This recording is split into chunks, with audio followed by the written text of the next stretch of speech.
let's start this on here.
Okay,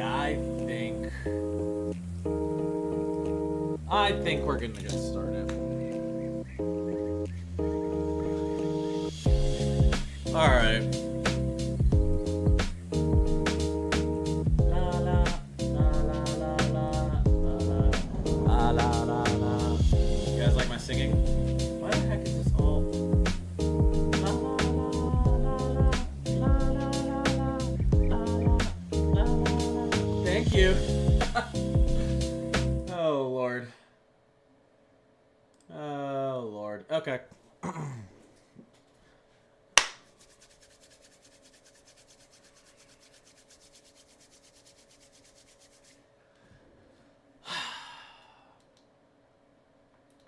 Sunday night. I can't stay on as late.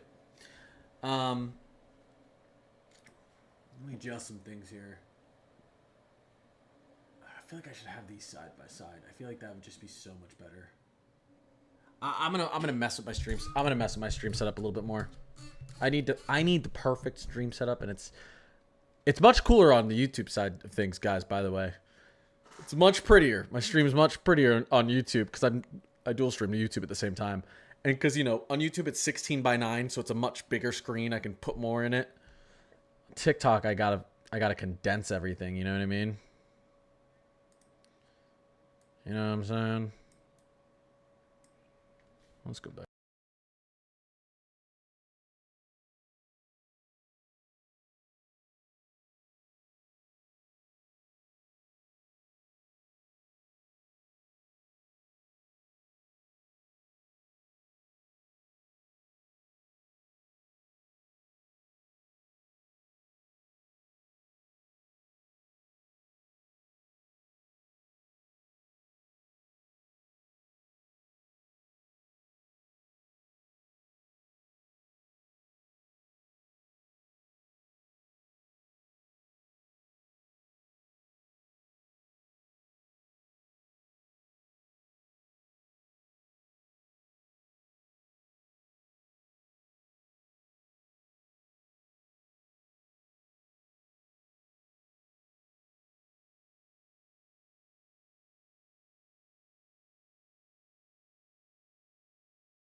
Oh crap! Was I muted on the YouTube side this whole time?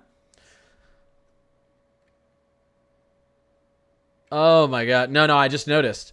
Okay, that doesn't make any sense. I'm virtual cammed. I guess no, because it has its own output setting. I'm streaming in TikTok Live Studio through OBS.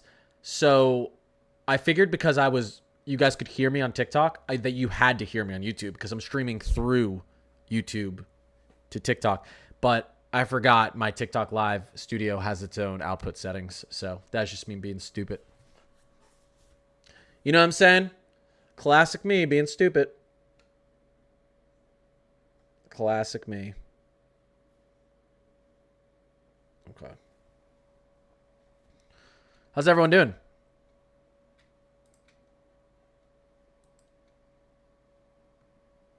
How's Waterloo, Louisiana looking? Give me a second. Oh, yeah, look at this. Oh, that one's looking pretty. Oh, my gosh, that one's looking pretty. This one's looking pretty. I can't believe we got two tornadoes right next to each other. That's such a weird thing to see. Just, like, on top of each other. So weird. I'll take it, though. So weird.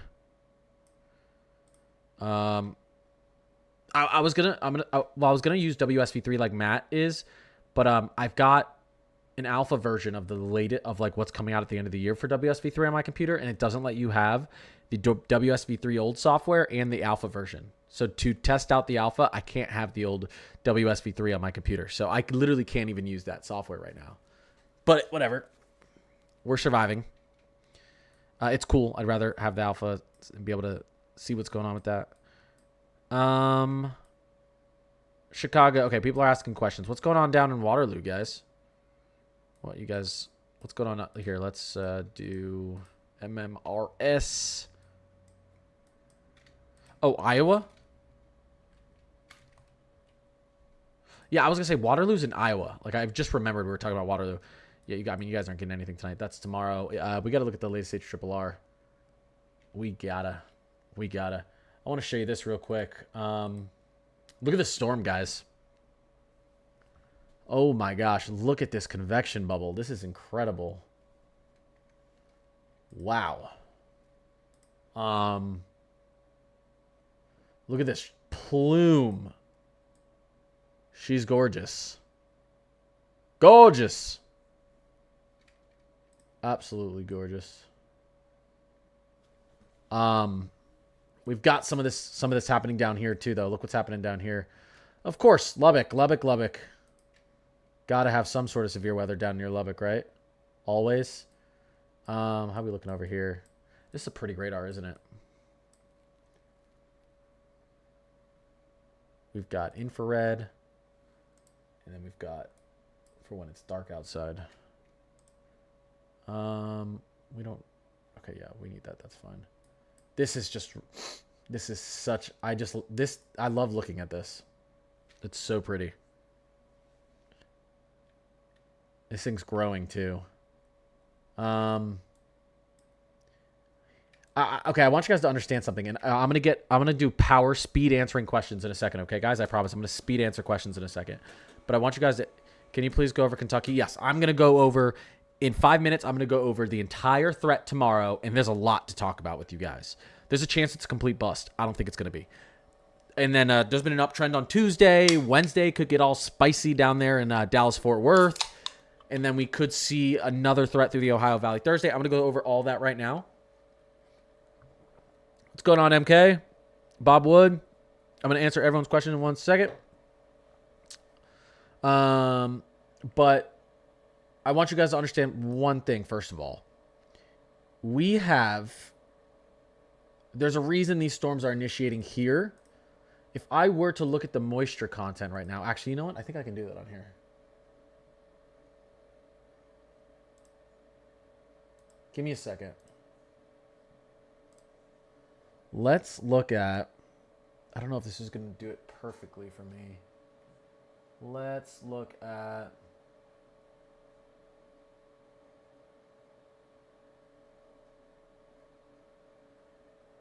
I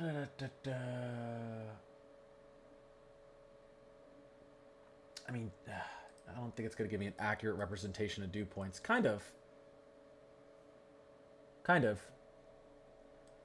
There's our dry line right there. I mean, it's a little bit weaker out here, but there's a reason our storms are all initiating here. You're getting forcing. You're getting your lift. You have sinking dry air, and then you're having lifting moist air here. So they're colliding. That doesn't do a great job for me. I think the humidity actually does a better job at this. Right here. That's that boundary. So I want to tell you something. There's still the opportunity for storms throughout the night. The later we get into tonight, guys, this is that storm up in Nebraska, that tornado. Look at this. Beautiful. The later we get into tonight, I think the more opportunity we're going to have down here to the south. If we do get something initiating, what time is it out there right now? I don't even know what time it is here. Okay, it's 9:10, so it's 8:10 out here. Well, actually, central and then mountain. But there's still the possibility you get some other storms initiating. And if you do, as we go through the night and into the morning, we're actually going to see a little bit more moisture content. And we're going to see higher shear values. So there's going to be a nocturnal threat with this. We could see, if we do see in certain areas where maybe the cap is holding, if we do see that break going into the late hours of tonight into the early morning, we could see very, very strong nocturnal tornadoes. So I'd say pay attention to the whole sector. Actually, pay attention to the whole sector, meaning down here as well. Okay? Because you have a pretty decent looking dry line here, and cap's holding for some areas, but if it breaks, again, your shear values are going up, your moisture values are going up here, so it's only getting more volatile. So hopefully we don't get anything sparking up here. We have a little bit down there in the south, but it is just something to watch out for. One second. What's the radar? Okay, now I'm gonna start answering everyone's questions. We're gonna start talking about tomorrow and the next day, and then we're gonna we'll continuously cover this. Let me exit out of here and get that loaded in. Okay.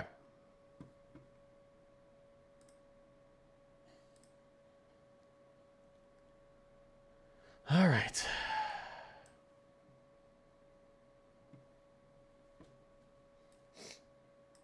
So real quick before I answer questions and we go over tomorrow and Tuesday, just to let you guys know, radar indicated tornado, Grant, Nebraska, Cherry, Nebraska. Observed tornado, Cherry, Nebraska, 2-inch hail. A large apple size hail, 3 inches. Observed tornado, Grant and Cherry. There's like a bunch of tornado warnings on top of each other. You've got literally, like, look at this. How silly is this? What it's extended, but so the old ones, this is gonna drop, and then these two, and this is gonna drop, and these are gonna be here. All right. Whenever you have time, could you give a brief summary over Central Kentucky on Tuesday? Yep, that's what we're doing right now. Let's talk about it. Let's talk about it. I got to get pivotal weather up. Give me a second.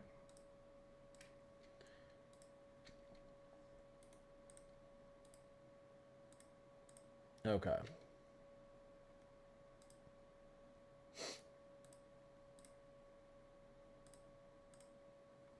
All right. I need to put my glasses on. My eyes hurt. Whoa, they're dirty.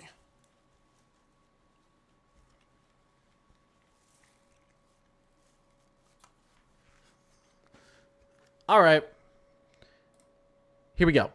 What's the latest from the SBC? Let's quickly go over this. I will take everyone's questions, but let me just quickly over this.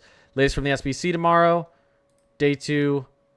Categorical risk, moderate, enhanced, taking over all of basically Iowa, Wisconsin, and Minnesota. That's the big story. Portion of northern Missouri and northwestern Illinois. Here's the 4 panel.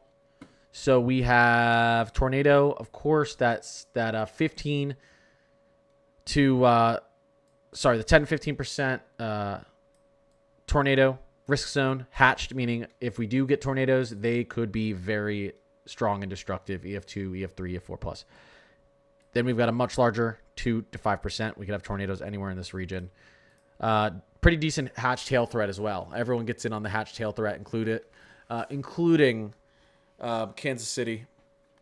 Both sides. I know you guys like to say Kansas City, Kansas, and Kansas City, Missouri. Kansas City.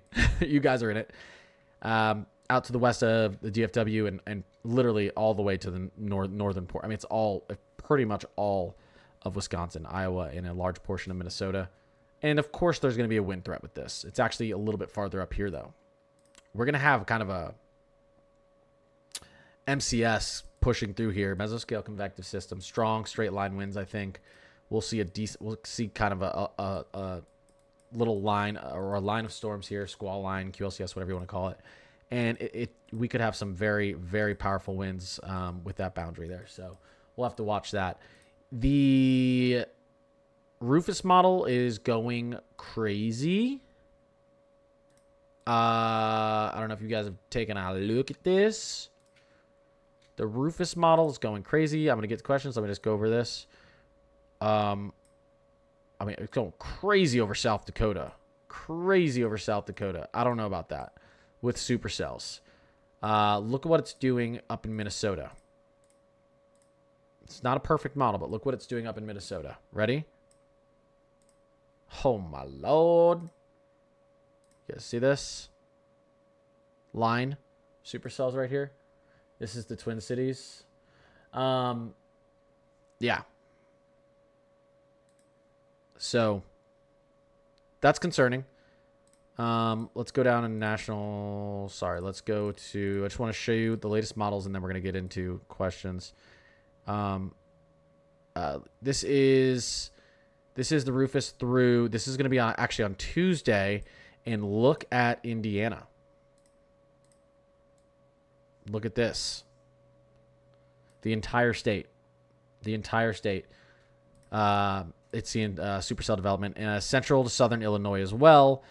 Central to southern Missouri, it has a huge line setting up. I think the Rufus model is being a little too aggressive, but I need to show you it because it's been right a couple times. It's a possibility, so we've got to talk about it. Look at this. Look at this just incredible line of storms. I mean, through this time period, we're seeing potential supercell development throughout like this. Well, no, I mean, really, tomorrow we're seeing it throughout this entire region here. There's going to be the most vorticity rotation potential up here, northern Ohio, up through New York, western New York. But yeah, this is a pretty crazy look for Tuesday. It's the Rufus model. You got to take it with a grain of salt, but it's showing supercell development, and you can see it here, literally this whole sector. Now let's go to the HRRR because the HRRR is seen a little different. The 00Z is loading, which is going to be helpful, but we'll use the 18Z for now. It's notice for tomorrow what the HRRR is doing, guys. Pay close attention to Iowa and tell me when you see these storms initiating. Strong storms. Did you guys catch it? Did you guys see when? Do you guys see when the strong storms are initiating over Iowa tomorrow? Yeah, correct, Lexi. They're not. They're not on the HRRR. The HRRR has this extremely conditional, and it is saying that we are going to have, and Matt was talking about in the stream yesterday, that we're going to have issues with the scent. Now, there's going to be a large scale, there's going to be large scale ascent up through here. But just because it's large scale doesn't mean it's powerful. Doesn't mean it's powerful forcing. It's just large scale. They don't know if there's going to be enough forcing to break the cap here. I think the HRRR 00Z is going to correct it. And actually, I think we can see far enough. Well, okay, this is only into Monday afternoon, late afternoon, so we can't see yet. Let's compare that to the 18Z. Give me 1 second, guys, and I'm going to start taking questions. 20. All right, we really need this 00Z to continue to load for us. You would expect, in my opinion, initiation along this boundary, not the first boundary. And we can tell by, let's go to dew points here. Okay. Here's where our storms are. This setup is gonna get its lift through the dry line. That's gonna be helping with a lot of the forcing. So I think that first boundary, those first storms that move through, that's not gonna be your main event. So let's go back down into, I'm trying to get timing and everything. Feds, what's going on? Holy crap! Thank you, Feds. Thank you, Feds. Andrea, what's popping? Confused Bomb, Brenny. Okay, so let me see if this is loaded a little more, please. No, okay. We can also take a look at our latest SIG tour with this update, and you'll see this is later in the day. See, here it comes. So yeah, so when we're looking at this reflectivity for tomorrow, and this is going to be down. We're going to talk a little bit farther south too, but all this initial stuff that you see floating through here, this isn't our severe threat, and this is isolated thunderstorms. This is when it starts, and you would think you'd have a boundary like this moving east. So there's storms that want to pop up here at around, what are we at here? 4 p.m. At around 4 p.m. Central, there's storms that want to pop up here, and I still think they will. Again, let's just look back at the Rufus. Sorry, I'm doing this live with you guys. Looking at the new model updates. So Rufus, it's actually having an issue with it as well. But it does have this here. You see, it has some of these thunderstorms initiating down in here. whereas the HRRR doesn't bring any of this. I think it's really, really hard for these models to account for a steep dry line, in my opinion. It's really, really hard for them to tell in conditional setups. That's why you need to, regardless of what happens, you need to be prepared. Here we got a little bit more loaded in here. Okay, there we go. So this is actually really, really downtrended on the HRRR for up here, but we're starting to see this stretch farther into the south. So that's interesting. Okay. All right, I want to get to questions. I'm going to back out of this a little bit. And again, if you're down to the south, this is going to be an evening event, an evening into the night event for, Kansas City, Des Moines, Minneapolis, out here in Chicago, it's like early morning on Tuesday. Omaha, again, I think this is really going to be an evening event for you, late evening event. OKC, Tulsa, not much, earlier in the afternoon, you can see where our setup is. Earlier in the afternoon, we're talking about western Minnesota, portions of South Dakota. Maybe we have this dragging into Nebraska. Last thing, and I'm taking questions. If you guys have to understand, look at these tour params. Oh my gosh. If our cap breaks, we have almost a maxed out effective layer sig tor param. I mean, we're talking EF4s aren't hard to get. EF5s could be possible with this. We're talking significant tornadoes. Very, very good shaped hodograph.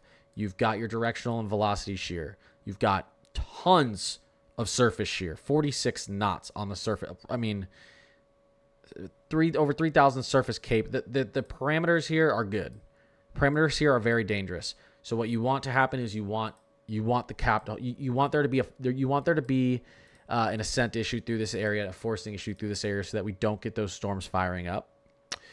But if they do, it's game on, basically. This is an extremely volatile setup. What the cap is it's a warm pocket of air. The warm parcel of air with all that moisture that's rising wants to condense and wants to turn into thunderstorms. It gets stuck if it runs into a pocket of air above it that's warmer than it. It can only rise through cool air. Okay? So the environment around it needs to be cooler. Okay? If that warm sector, which models are terrible at predicting, isn't warm enough, you're gonna get a spark of storms all the way up and down here, and all the models are going to be wrong. It's going to be 150 plus severe warned storms, 200 plus severe warned storms. If it holds, we could still get extremely powerful tornadoes, large hail, and strong wind, but we're not going to see an outbreak. All right, what's going on, guys?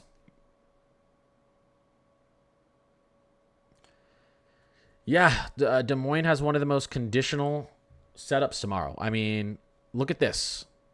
There's your parameter calling for a tor. If you guys want to know what a tor looks like on this, a hodograph, it's curved. They say it's shaped like a blood cell. Let me see. Like, no, not like these. It's shaped like a, hold up. Hold up, guys. What's the one I'm looking for?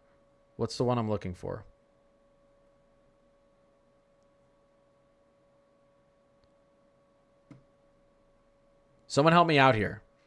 This is the shape. Okay. A platelet, is that it?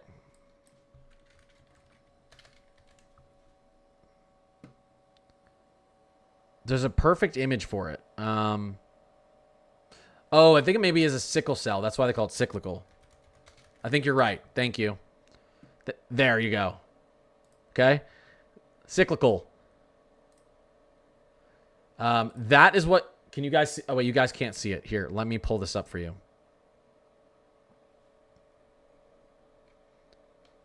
See that, guys? That right there is a perfect tornado on the hodograph. And you remember, when you get a tornado like this, And when you get a hook echo, it usually hooks like this, okay? This is usually how our hook echoes look, like this. Perfectly cyclical. So when you see a hodograph like this, we get nervous. We get nervous. When you see, you only need around 1,000 joules per kilogram at the surface. At the surface for tornadoes, we've got triple that 3 times. You only need about 150 SRH, 20 surface shear.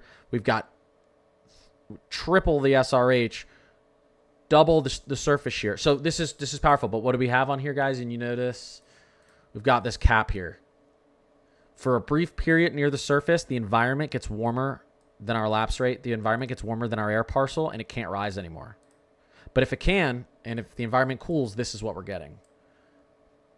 And it's dangerous. Super hard, super hard. I wish I could tell you I knew it was going to happen.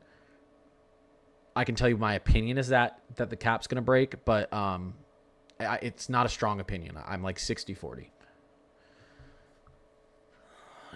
Okay. I will in a little bit, Snipes.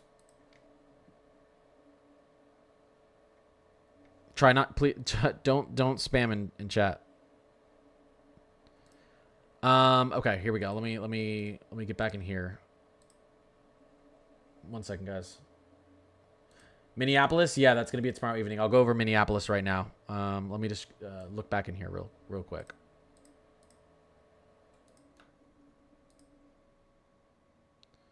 Let's look back at this one.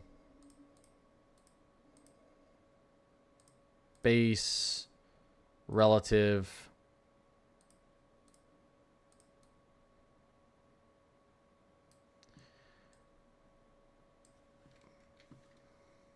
All right, give me a second.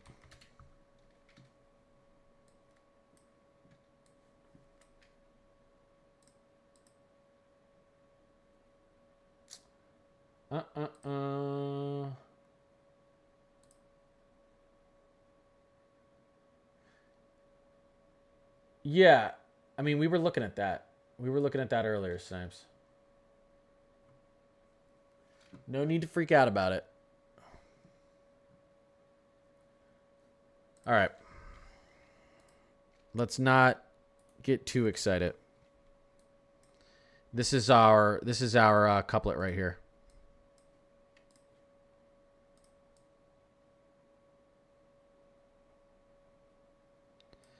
So this has basically not been moving. It's been pretty stationary, and it's I mean, it looks like at least that it's near no one.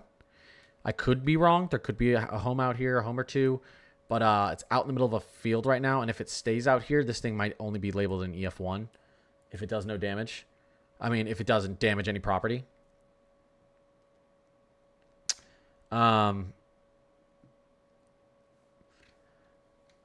Does the deep south still get some bad weather?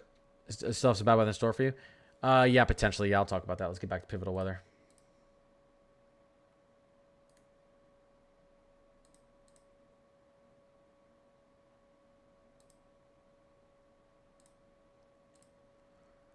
All right. So from what you're saying, Kansas City will possibly get bad, severe storms. Possibly. There's a lot more rotation in the northern sector. Here, let me pull this back out here. There's a lot more rotation in the northern sector of tomorrow's threat. Sorry, I'm looking at something else, guys. Give me a second. Let me keep this radar on.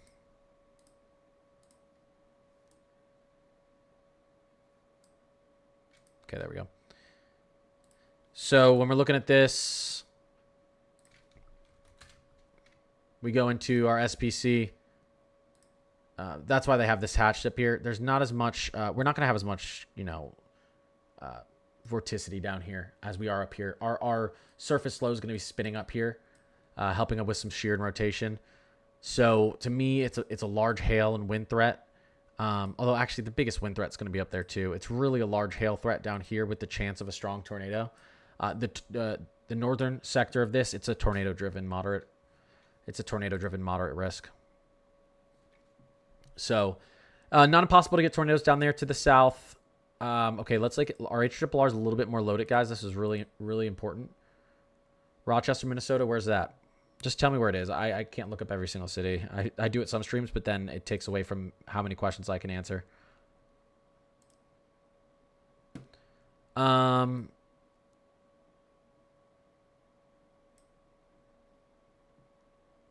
Yeah, I think this they'll be out of school before this comes over. South of the cities? Okay. I think this will be over before. So here, let's look at the timing. Lots of people in Minnesota here. Can't blame you. You guys are kind of center of this. Here we go. This is, ooh, look at that. Look at that. Long track. That would be bad for the Twin Cities and to the south of the Twin Cities. And we're seeing more initiation down here in Iowa as well. But again, this is a model. It's not going to play out exactly like this, but you got to watch what it does. Okay. And then, oh, look at that. You see it doesn't initiate over Iowa, but it reaches farther into it. It wants to. You can see this banding wanting to stretch, and then you'll see some down here. I think it's leaning towards it. It's still struggling with knowing if the cap's going to break or not. So yeah, this timing wise for Minnesota for this you're don't get confused when you wake up in the morning and you have thunderstorms. That's not your severe event. Don't be confused. As early as maybe 6 a.m., but probably like 7, 8, you're going to have thunderstorms rolling over. Your severe event is this. And Twin Cities area, that is looking closer to 5 p.m., 6 p.m., 7 p.m. That storm's moving over. So I would think kids would be home from school based on what we're seeing. But I would think kids would have been home from school for an hour or two before it starts, at least, at a minimum. So I don't know if they're going to I wouldn't, based on what we're seeing, I don't know if you'd cancel school. Western PA could get some rotation. Yeah. Oh, whoa. 449 people in here. What's going on, guys? I appreciate the follows, too. Claire, what's poppin'? Got milk. Fed's sending everything. Andre and Brenny. Appreciate you guys. Let's see here. What? Okay. Whoa. Chat's flying. Let me stop it for a second. New London, Minnesota. Again, I can't look up. Every. Here, I'll pull up a different screen so I can look up because everyone's gonna ask me small cities, and I do not know every small city in the United States. New London.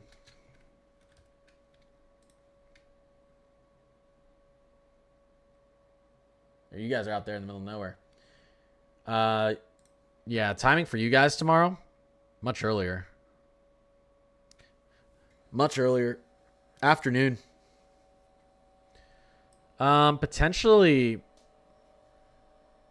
as early as between 2 and 4 p.m. There's some potential cells out there on the HRRR for that area of Minnesota, western Minnesota. My head's itchy. Green Bay. We can go take a look at that. Here's Green Bay out here. Not showing anything too impressive on the HRRR, but again, I think this could change. And again, this is looking or I would say this is looking like a early morning, midnight to 3 a.m. type of setup for you guys. Yeah. How bad for New London? Well, let's be for real here.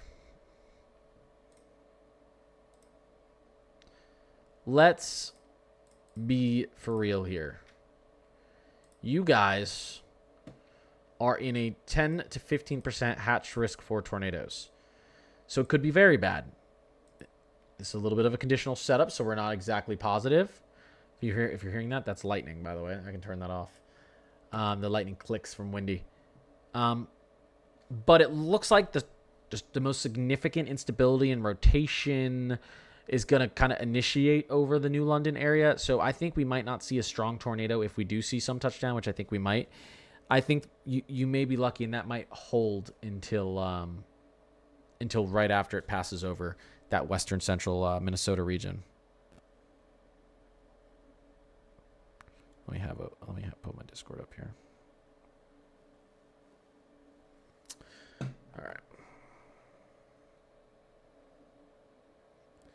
1 second, guys.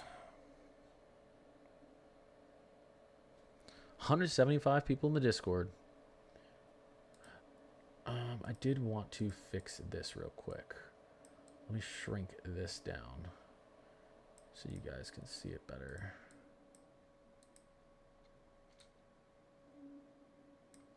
Give me a second, guys.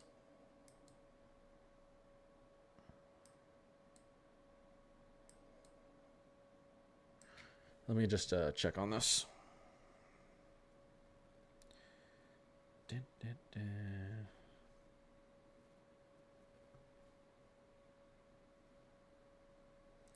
One second, I gotta fix this. I meant to do this before stream. I meant to do this before stream.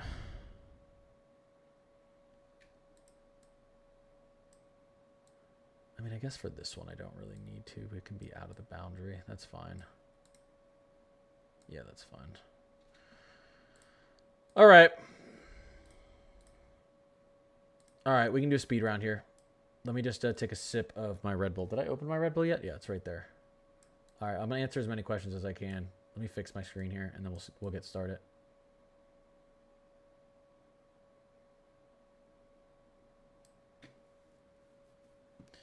All right. Lock preview.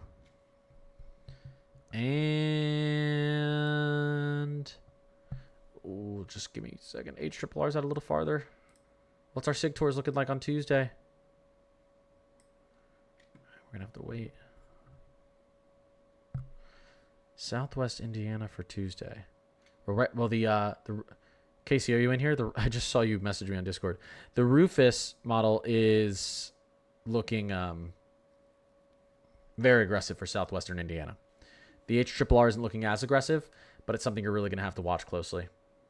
Yeah. Yeah. Okay. Let's go. I'll get into questions right now. I'll try to answer as quick as I can. What the heck? What the heck was that? Did you guys hear that? What the heck? What was that? Sorry, I'm getting to your questions. What the heck was that?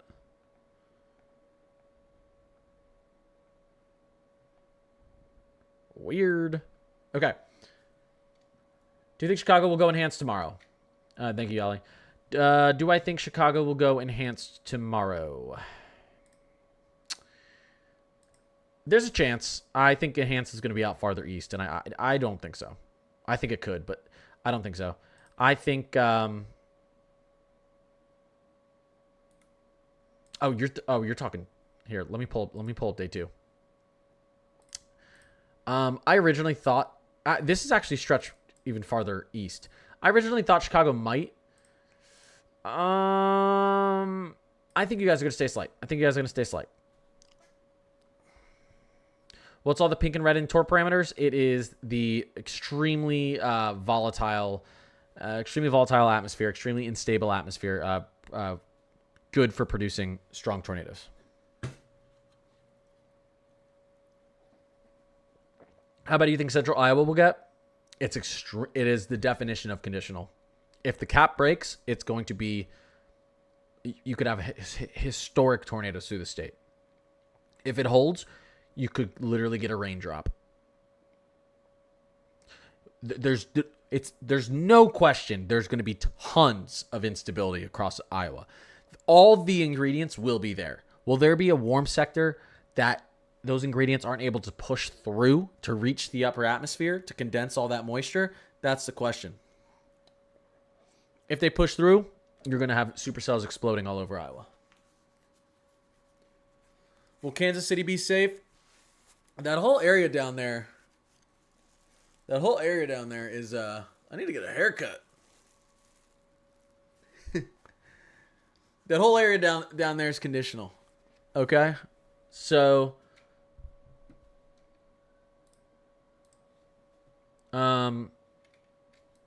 this whole region here. I think we're definitely going to get storms down here, and we're definitely going to get storms up there. But Iowa, Missouri, and Kansas.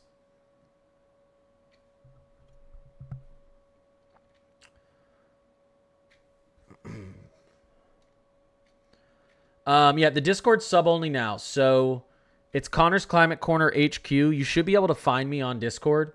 It's $3 a month. It's $3 a month. I have to pay to maintain the Discord, and then all my other weather software and subscriptions that I put into it, and the bots that are in it. So it's Connor's Climate Corner HQ. If you have any issue finding it, just let me know. It's pretty badass now, though. We got a lot of things set up in it. It's pretty cool. And yours truly spends hours every morning putting all my updates in there. I post all the updates from the SBC, WPC, you know, NOAA, whatever you want. I post all the updates from them, and then I give my own synopsis every morning in the announcements channel, and then it updates all day. Maswitzi, Yali, what's going on? What about Cleveland, Ohio? Is this HRRR still loading in? It is. Okay, good. Let's see. Okay, here's our instability out here. Let's take a look at Buffalo real quick. 1.4. Yeah, Tor parameters. Tor parameters in Buffalo. Erie, Cleveland. Look at Cleveland Tor parameters. Not bad. Possible hazard, marginal Tor. Marginal Tor. Almost zero inhibition. That's good. 2,000 surface. I mean, it's not good, but you guys know what I mean. For a possible tornado. Yeah, again, and then if I go down here, I think this is going to be, let's see what our, I mean, let me go back up here. Let's look at our helicity. Yeah, I mean, this section up here, this area up here is looking a little bit more tornadic to me. And then maybe we get one down here as well. This area seems like hail and strong wind. That could change, though. Again, that could change. Can you find Edinburgh, PA, south of Erie on... I mean... I'll pull up a map. I don't know where the highway is on here.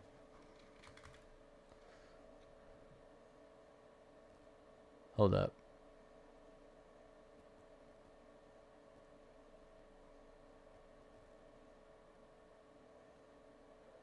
Edinburgh.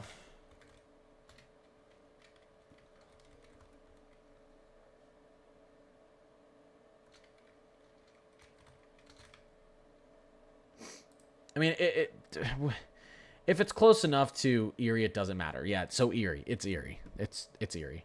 On a map like this, if you're here or here or here, it's a region. This is a regional type of event, so it's not really going to matter being that close.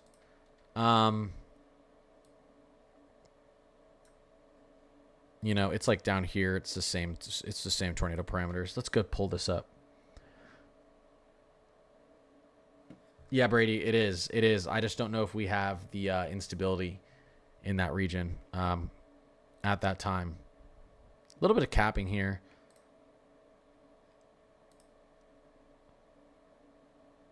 Edinburgh's going to have a tornado risk. Large hail. Or decent size hail. Wind threat as well. But I think the tornado risk is what we're going to be watching in this region. Specifically. Yeah, if we go and we look at...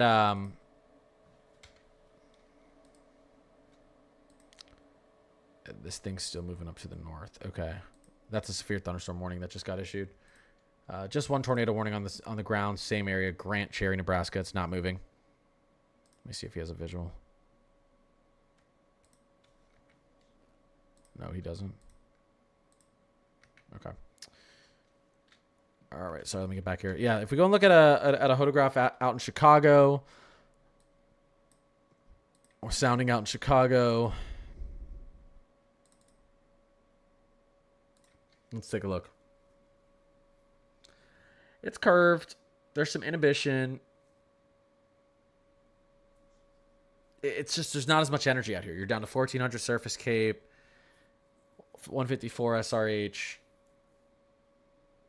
Directional shear isn't that impressive. The velocity shear is pretty good. The change in wind speed with elevation around Chicago is pretty good.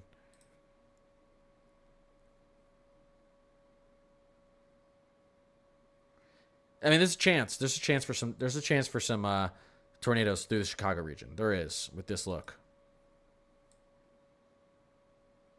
There is. Pull this. Yeah, we'll have to watch it. Is the strength of the... Thanks, Jolly. Is the strength of the even... Wait. I don't... LS, I can't read... Is the strength of the even headed from Minnesota into Wisconsin, southeastern? Yeah, I mean, we're expecting... I mean, just take a look at this.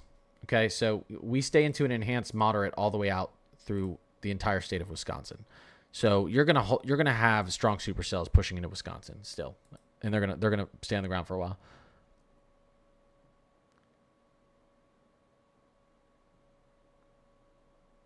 W mod, yeah.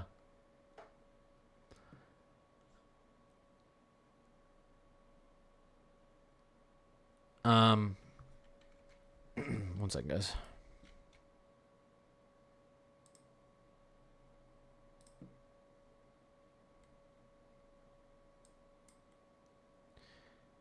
Yeah, it's that same tornado still right here. It's moving extremely slowly. Well, it's picked up a little bit of pace. It's picked up a little bit of pace. That's not moving that slowly anymore, but it's not. Yeah, this is a strong tornado. This is a strong tornado. Luckily, it's not near any population center. So, I mean, I'm trying to... Oh, there we go. Oh, look, is that it right there? I think that's it. I think you can see it right there. See it in front of him, guys? See the tornado? Right there. That's a big tornado. That thing looks like it could be 2 miles wide. That is live.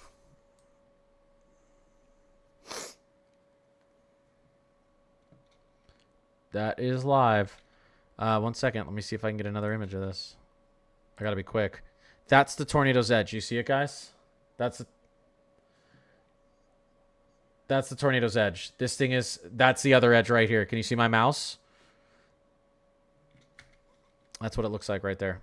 Big, big, big tornado. You can see the size of it if we were to measure... 1 second, guys. Yeah, I mean, this thing could be 2 miles wide or more. Pretty crazy stuff here.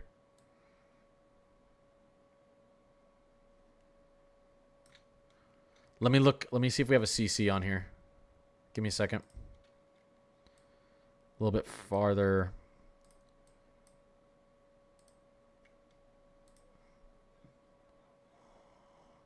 Insane. That's crazy. It's hard to tell what's hail and what's the actual tornado signature in here. But that's a big one.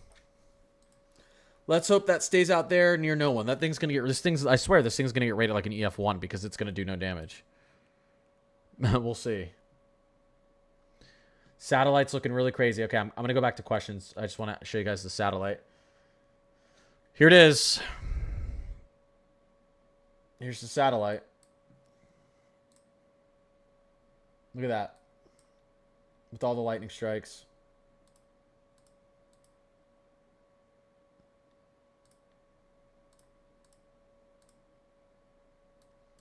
I don't know why this pauses when I take it off of radar. Give me a second. There we go. Switch to satellite.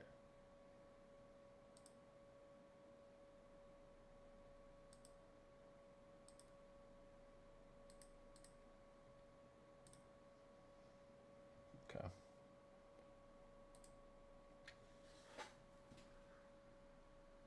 Wow. Impressive storm. This thing's punching through the tropopause. All right, let me get back to questions. How bad is Stearns County? I don't know where Stearns County is, unfortunately. Stearns, yeah. You got to at least give me a state. Corcoran, Minnesota. Should I be worried for tomorrow?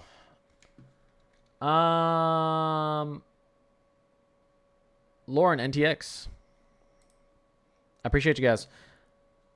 Corcoran. Listen, instead of finding all the areas that I don't know where they are, here's what we're going to do.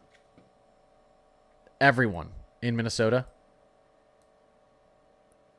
in this region, needs to be on high alert.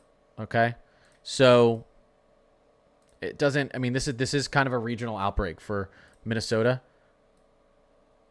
If you're in the Slight and down here, this is where we're expecting the most rotation. So meaning this is a tornado-driven threat in Minnesota. It's not a hail-driven threat like sometimes we get. It's not a wind-driven threat, although the wind's expected to be high here. We could get a big MCS. So this is a tornado-driven threat. If you're in here, you need to be weather alert. 1,000%. 1,000%. It's going to start off early afternoon here, and it's going to be pushing through late in the evening over here, or in the evening hours over here. So you could say, who knows? Like, you know, right now it's looking like this kind of. Right now it's kind of looking like that. Can you guys see that? This is like 1, 7, kind of like that.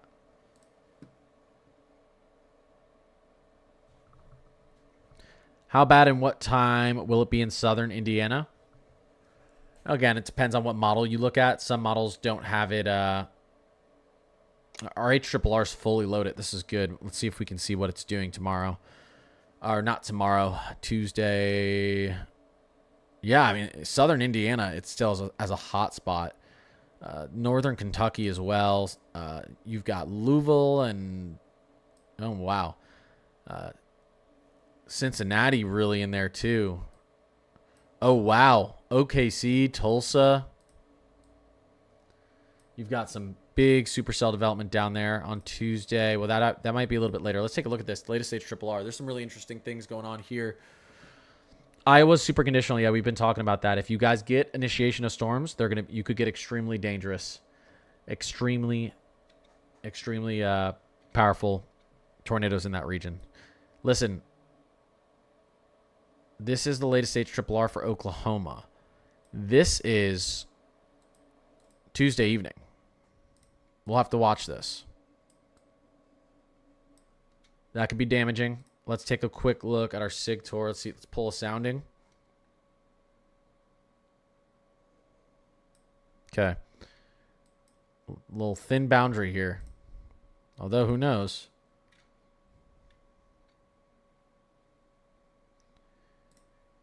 Let's pull over here. Effective layer. See, you've got very low shear values. You know, I think although the dew point is riding the temperature up, so this to me would be a large hail threat. This to me would be a large hail threat with the possibility of tornadoes through here. Let's move up a little bit more, and let's move over to Ohio Valley. Let's look at some of these. Southern Indiana. Southern Indiana. Let's take a look at this. There's your tour. Again, not a ton of surface storm relative helicity at the surface or surface shear. I mean, 26 knots is okay. Pretty decent cape, though. Pretty decent cape. You have 2.0 effective layer SIG tour per AM, and then you've got a 1.6 fixed. So this to me, again, I mean, there's not really any directional shear on this on the HRRR either. So we're seeing a lot of supercell development down here in the latest HRRR. You guys can see this reflectivity. Not impossible to get spin ups here. This to me looks like it's going to be a late afternoon type of event through this region on Tuesday. So this is going to be a daytime, not going to be like a nocturnal late evening event. At least that's what the timing looks like right now. But you do get storms to a bunch of these big cities down here. Owensboro is not that big, but Owensboro, Louisville, Cincinnati. You could get some through Columbus. We're going to have to watch. We're going to have to watch St. Louis. We're going to have to watch St. Louis in the morning on Tuesday, maybe around 9 Central, 10 Central. We're going to have to watch St. Louis.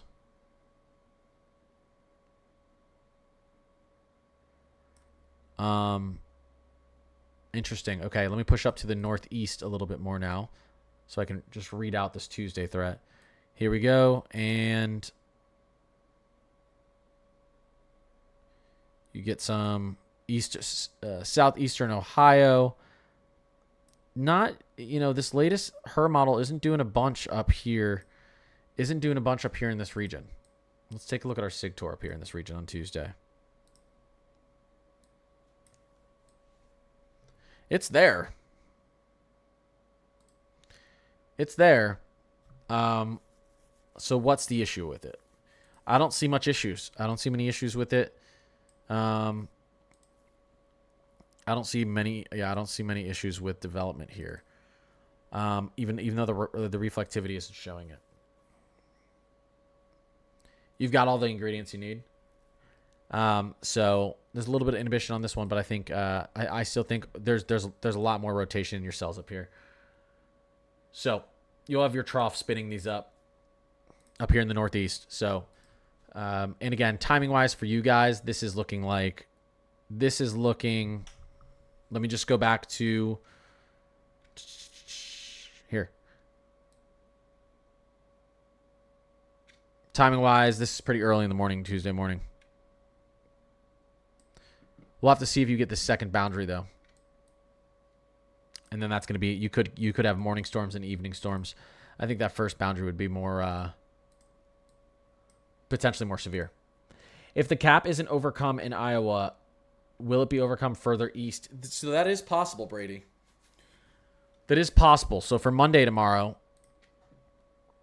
what he's saying is if it's not overcome in Iowa, could it be overcome farther east? And you can see, look at the storms start to stretch as they move out of Iowa. And then you get some other storms down there in Missouri. So, yeah. So, let's look at the timing of this and why it might not be breaking. So, 5. This is around 9. So, the sun has just set out here. 9 p.m. Central. Maybe it's been set for an hour. But you're starting to get atmospheric cooling. Sometimes as you move into the evening hour and the atmosphere begins to cool, you can actually have those parcels begin to rise. So, depending on as we, the longer it's dark for, I think the more opportunity you can get in a situation like this to have storms initiate as the atmosphere cools as we get into nighttime. So, yeah, that's possible. That's possible. Although, if it does break the cap out here earlier, these things are going to be long track.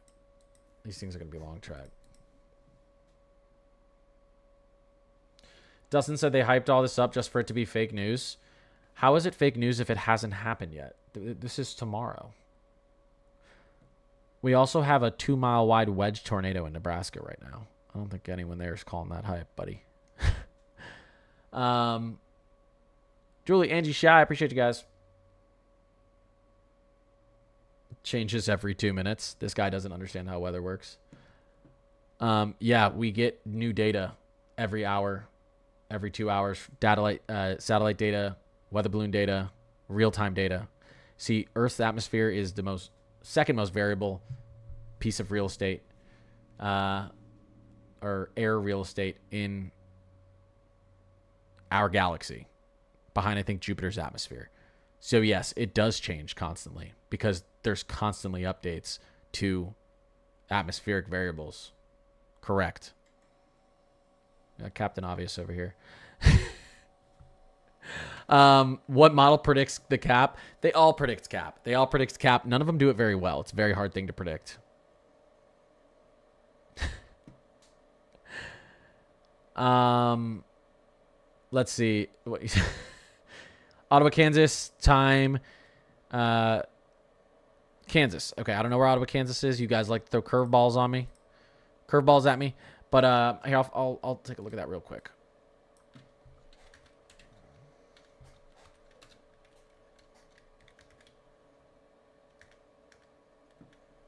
Yeah, Google Maps is struggling to find Ottawa, Kansas. I found it. All right, so just to the southwest of Kansas City. You guys are in Eastern. Okay, so, I mean, yeah, timing for you guys. Again, your setup is a little bit conditional. Based on our latest HRRR model, it does look like you can see actually some supercell initiation is possible to the southwest of Kansas City. This would be around, this is the 11Z on Tuesday, so minus that, minus 5 from that. So around 6 a.m., 5 a.m., give or take an hour, we could see some initiation from this. But I think there's a chance we get. Let me take a look at our dues through here, because your dry line is what's gonna assist here. Yeah, you see this dry line poking through at around. This is interesting, and then it shifts like this, and then gets pushed back down. That's you see, and that's why that's that 11. There's your dry line. There's your lift, and interesting. But you can see how this is moving east here. So this is going to be close, because you could get some storms initiating here in the evening time on Monday. 100% in the evening time on Monday. So I think Kansas, Eastern Kansas, still has to watch Monday. Yeah. It looks like they're going to want to stay out of Kansas City, but I don't know about that. Monday evening, Kansas City, and then you're going to have a possible second event here Tuesday morning, early in the morning. Hi, I'm Minneapolis. Could you tell me what time to expect the storm? Yeah, we were just talking about that. I think we were talking about around 7 p.m., right? Again, you got to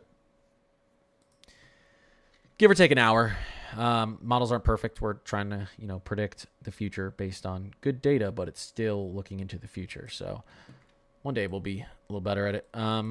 Let's take a look at our severe weather reflectivity. Here we go. There's your main band approaching the Twin Cities, and that is right around 6 p.m. 7 p.m. give or take an hour. It should be early afternoon. I post, this all goes on my Discord every day. Every morning I'll have updates on my Discord, but sometime 7, 8 in the morning tomorrow. But I'll also post those updates on my Instagram, Facebook, YouTube, TikTok. I'll have it in my stories. So if you want to check that out in the morning, it's going to be on all my socials. I'll have timing and stuff of this event. Will you please do Lamar, Missouri? We had a tornado last Sunday. Still traumatized. Lamar, Missouri. I should just keep a map up, honestly.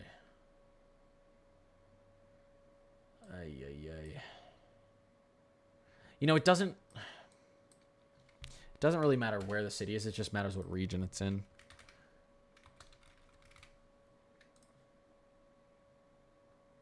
Yeah, so southwestern Missouri.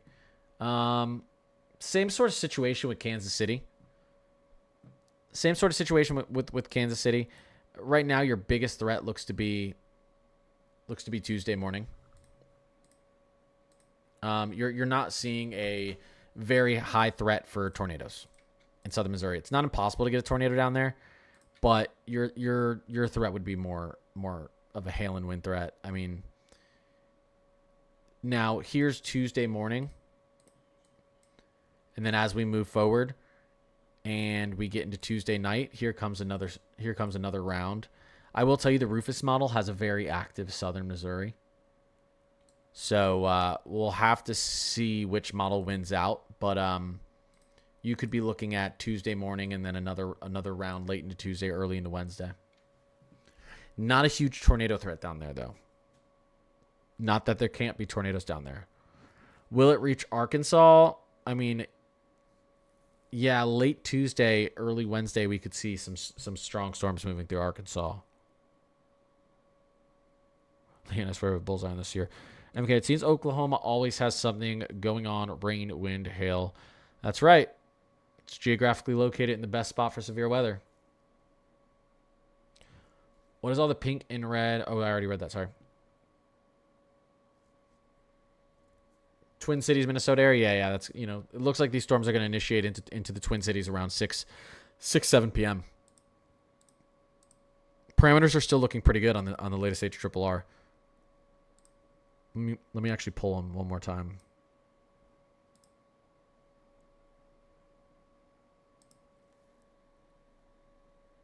See this, guys? Twin Cities. PDS Tour, particularly dangerous situation. Good shear SRH, surface cape, inhibition, decent looking hodograph. You've got pretty good directional shear, velocity shear. Yeah.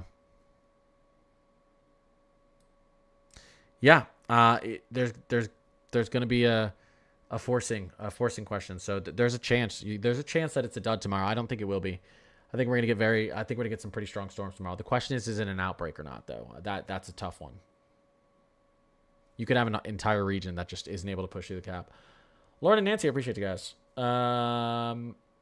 Eden Valley, Minnesota. Where's that? Down here? South of the Twin Cities, right?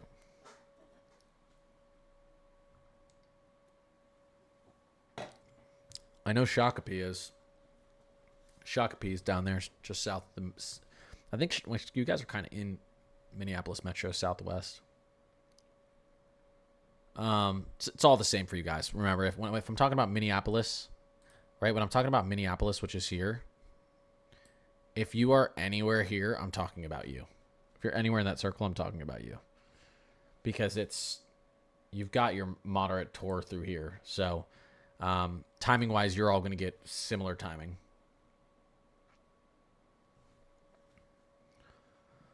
What about Milwaukee? Yeah, we can look at that. We can look at timing and well, let's look at we can pull a sounding out of Milwaukee. I don't think I've done that.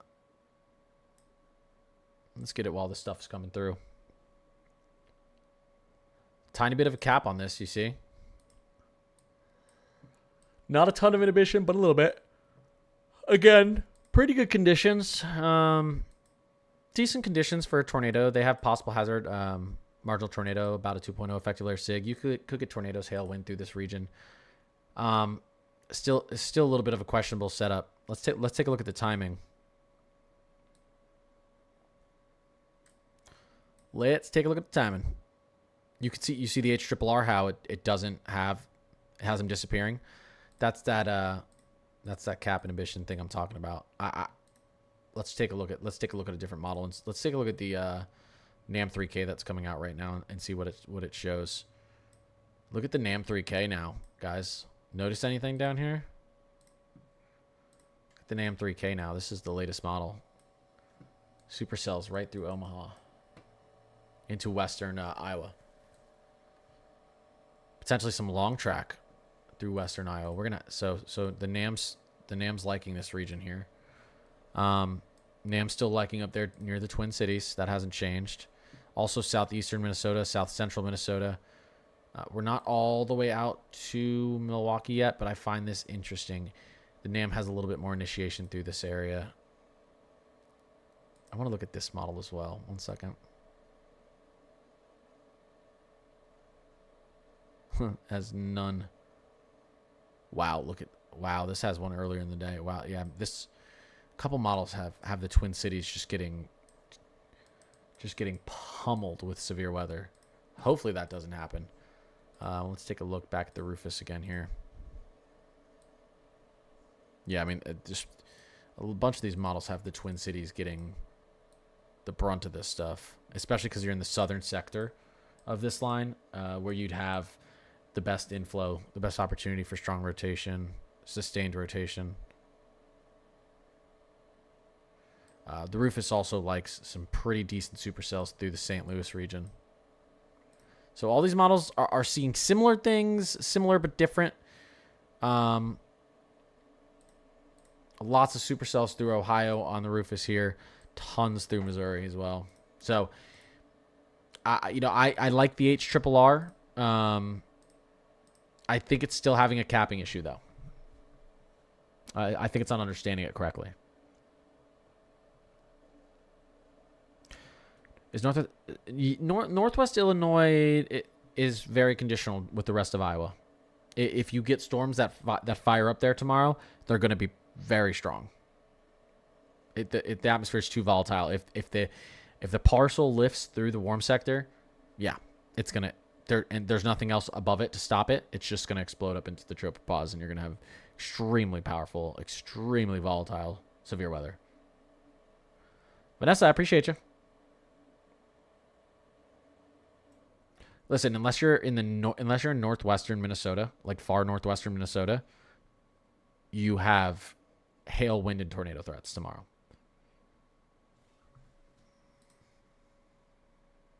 You just do. You still do. Yeah,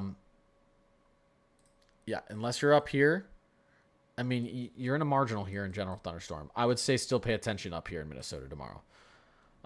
But this is tornado driven. This threat here up in the north is tornado driven.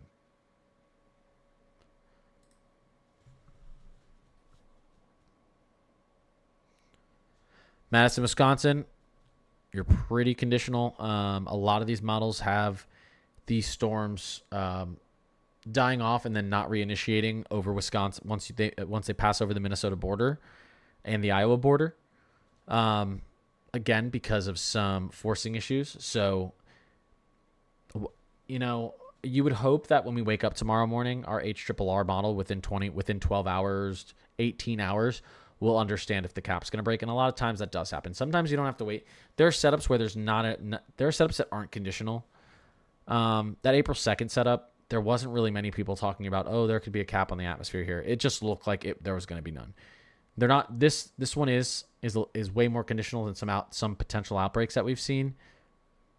But that being said, you need to pay attention even more on conditional days because people get a little lackadaisical and they're not paying attention, and then there's an EF3 knocking on their door. I don't want to say that, but sometimes if the atmosphere does hold and then it releases later in the day, it's like a loaded gun effect. It can spark up even stronger storms. So just because there's a chance that we don't get a big outbreak doesn't mean you should not pay attention and not be weather alert all day. Because if it happens, it's going to be bad. And, yeah. You live in St. Paul, Minnesota. I was thinking, they might want to consider canceling school out here in western Minnesota.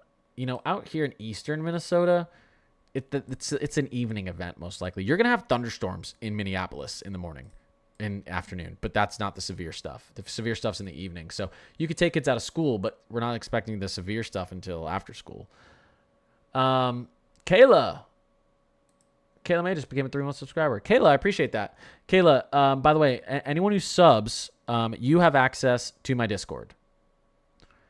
And if you have an issue getting in, you should be able to, I think on the live stream, Yali, I don't know if you know how that works, Yali, but on the live stream, if you're a sub, it should give you access to my Discord. Yeah, and it's pretty cool. I've spent a lot of time on it. So every time there's a tornado warning, flash flood warning, severe thunderstorm warning, it is updated within seconds in the Discord. I have a bot running all that. And every morning I spend about 2 hours in it updating temperatures, rainfall, 48-hour rainfall expectations, snowfall, fire outlooks, anything you name it, hurricane season outlooks, anything you name it. The Discord's full of it. And building a community, we're always hanging out in there. And yeah, I'm just trying to make it the most efficient. Yeehaw! Ride him, cowboy. Sorry, Yali. Yali sent me a cowboy hat, of course, when I was in a speech. I have to do that, which says cowboy hat. I know I got that one, Yali. But yeah, it's cool. It's cool. So yeah, for anyone who subs, you do get access to that, and I think it's $3 a month. So, but I do appreciate the support. I'm literally paying like $500-600 a month just for software and subscriptions. Kayla, thank you. What? Anything for Northern Illinois? Yes. So let's move out here. Timing wise, and you can't tell on this model, so I'll take it over to what's the NAM 39. Let's take a look at the latest NAM parameters, not the NAM 3K for Northern Illinois. And you've got there's your tornado parameters. Let's take a look at our Cape. We'll take a look at most unstable. Why not? There's plenty of instability out. There's plenty of instability to go around. Look at all this. There's so much. But let me see if I can get a model that will show us. Here we go. That will show us at Northern Illinois. Was that Northern Indiana or Illinois? I'm going to do both. I think it was.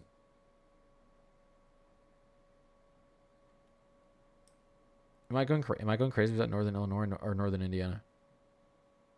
Illinois, yeah. You see, it's like capped on all these. But look, you see this model right here, MPass. And guys, all these models, you may think, well, why doesn't any model know what's going on? You want to know what every model has? This. Every model has an outbreak through the Twin Cities. So pay attention tomorrow in the Twin Cities. Please. And I'm happy that's happening in the evening in the Twin Cities tomorrow, because as long as my wife doesn't go into labor because her due date's in like 3 days, I will be able to stream that. I'll be off work. So, yeah. But so they all agree on that. So the models do all agree on some stuff. There's some stuff they're highly confident in, and when you see that through all the models, I'm pretty confident in that. This model does have some supercell initiation here. These would be possibly tornadic, especially because it's isolated, discrete setup. They'd have the whole sky to themselves, so you could get very strong tornadoes when you have a couple cells like that out by themselves. So who's to say that you couldn't have these cells initiating down here? There is the instability in the atmosphere here. You have the ingredients for strong tornadoes here. If that atmosphere is a little bit cooler than expected by a degree or two, your parcel is a degree or two warmer, these storms will ignite here. That's how close it is, guys. We're talking about a degree or two in temperature change. If this model is off by what the temperature of the atmosphere is going to be at 6 in the evening on Monday, right? Or early into the morning on Tuesday, if this model is off right here by 1 degree, it thinks the atmosphere is going to be 73 degrees, but the atmosphere is going to be 72 degrees. That could be the difference between your cap breaking or not breaking. That's literally how close it is. So when I say conditional, that's literally how close it is. It's going to be a degree or two. And we all know that the Weather Channel, the National Weather Service, gets temperatures wrong like every day. Usually not by a lot, but usually by a little, a degree or two. So all of this not showing anything, again, your temperature's like degree different, and suddenly you're popping up storms everywhere. I'm just trying to paint the picture here. Are we in serious danger? You're never in serious danger, even if you're in a high hatch threat. The odds are you're still not going to be hit by a big tornado or softball size hail. But if there's even a 1% chance of it, you need to have a plan and be weather alert. You know, April 2nd, I think we had something like 30 to 40 fatalities. And that's 30 to 40 more than we should, because nowadays we can predict, we can see a tornado a lot 30 minutes before it touches the ground. And with a 30-minute heads up, we should be able to get people out of the way or in a storm shelter or in a safe spot. So just got to be weather alert and have a plan, even though and that was a day, remember, with like 750 severe warned storms, something like 200 tornado warnings. Okay. And, it was like 30 to 40 people. But that, again, that's just too much. It's too many people. Vanessa, I appreciate you. Where will it hit Iowa? I mean, the severe weather is going to be passing over the entire state of Iowa. The question is, do the storms initiate? So you would expect it earlier in the day. So you can see as we're pushing into the late afternoon, evening hours, we could get northwestern Iowa involved. And again, it's not showing storms on here, but if the cap breaks, which I think it might, as we get into the late hours, 10, 11, we could see this stuff moving into Des Moines and a little bit farther into central. And then again, exiting Iowa early in the morning. So I know you're not seeing it on this, but there's a good chance it might be there. Okay. Or there's at least a decent chance it might be there. Let me just show you like what the Euro shows so you guys can see timing, because it'll kind of give you timing on the Euro. It'll show I think it should show. You see this? You see how the Euro has all this initiation in here? Now the Euro has this line through here at around 7 p.m., which is way earlier. The HER is only showing this back here. The HER is showing this band. The Euro is actually showing a band ahead of it. This would mean potential severe weather through central Iowa much earlier in the day, 7, 8 p.m. So I don't think that initial band would be severe, and I don't think it'd be severe because we have to look at the timing, especially in Iowa, of our dry line here. So Des Moines, I still think, like central Iowa, to me, it's looking like we could get in there around 10, 11 p.m., give or take an hour. This right here is actually at around 8 to 9. So, you know, this has been moving up and down a little bit. It's going to be late, though. Feds, I appreciate you. Yes, do you see these comments? I saw that comment. Twin Cities, yeah, we talked a lot about Twin Cities. Twin Cities, to me right now, all the models agree on a potential kind of outbreak event up there in Twin Cities. When I say an outbreak, I mean a line of a possible long line of severe warned storms, including tornado warnings. And that's going to initiate in the evening time. At least it looks like it's going to be moving through in the evening hours, 6 to 7 p.m. You're really going to have to pay attention up there.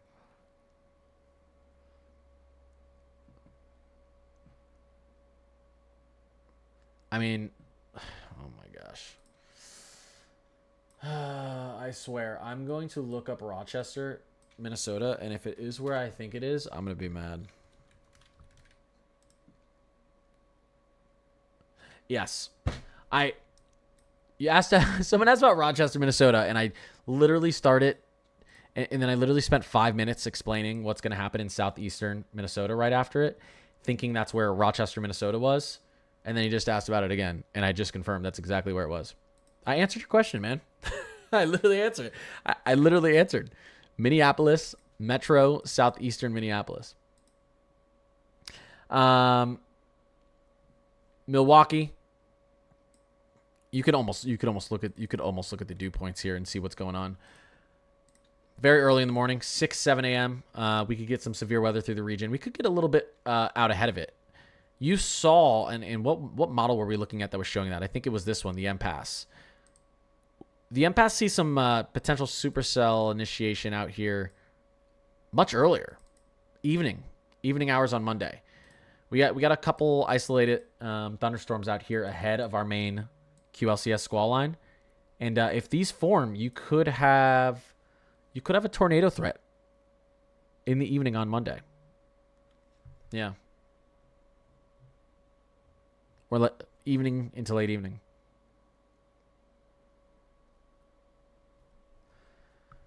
Yeah, Des Moines right now, and we can look at the MPass here too for Des Moines. Yeah, God, it's so confusing because it just doesn't show the initiation of the storms. But to me, this is still looking like, okay. So here's what we have to, because you have to see where the storms aren't forming. Here's our main band here. And then we're going to have to look at our dry line, which is going to be like here. And you can see some storms initiating down here to the south. So you have your instability through here. So I would say to start paying attention as we get into the evening hours in Des Moines. It's going to be dry line. I think the forcing, a lot of it's going to be dry line driven. So if we take a look at our dew points and we take a look at when that becomes pretty steep over Des Moines. So here we go. So I would say actually, taking a look at this, we're looking potentially more around 8 p.m. But give or take an hour. The models aren't exactly agreeing with this timing. That's a sharp dry line right there, guys. That's an impressive one. This is 9 p.m. Look at that thing. Holy moly. Again, moisture clashing with dry air. Moisture clashing with dry air causes instability that moisture will be forced upwards, where it will condense, releasing latent heat into the upper atmosphere and potentially causing very powerful storms. That's why looking at this is important. Okay.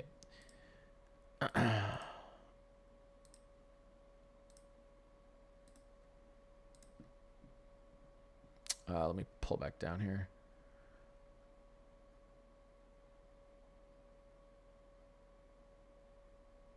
All right. A lot of people are spamming Minnesota. I've talked a lot about Minnesota. That's why I'm taking a break, because I feel like I've spent most of the stream talking about Minnesota. But I will continue to talk about it. Quad cities. What's the Quad cities?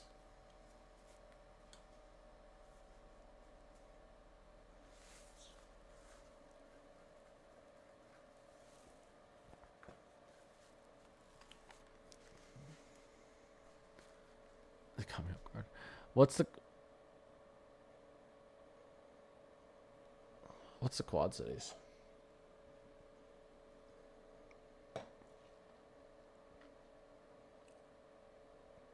I'm looking for an answer.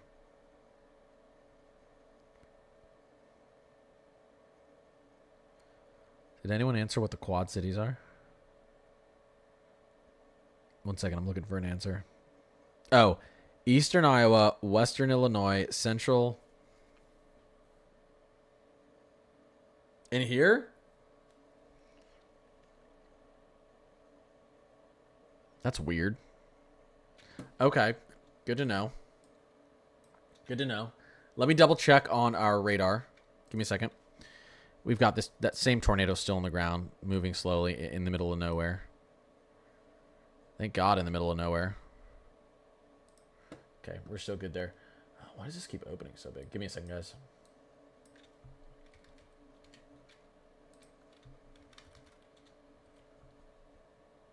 How is it the first time in my life I've ever heard Quad Cities?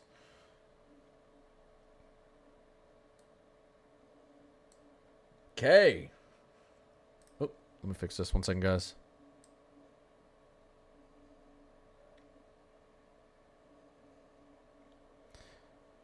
Shout out to Kay for the sub. I appreciate you. Wait 1 second.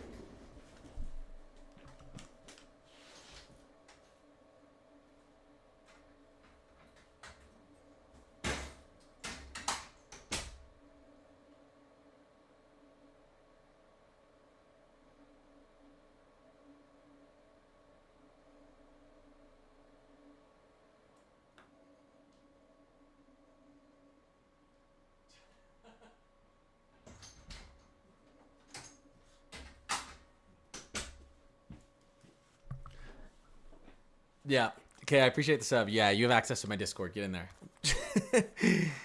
if you want all stuff updated every day, yeah. Join the Discord. Join the Discord, fam. Everything you'll ever need is in there. I appreciate the sub, Kay. I appreciate the sub. Seriously, thank you. Where would the worst storms hit in Illinois? I would say potentially northwestern Illinois. I'd say potentially northwestern Illinois. Yeah. Speaking of Davenport region,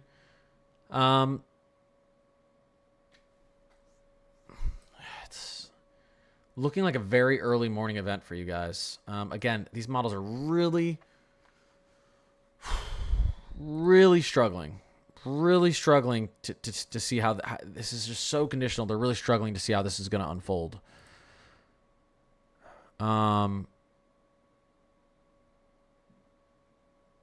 This is your boundary here that would potentially be severe. And this is what we're talking about. This is 3 a.m.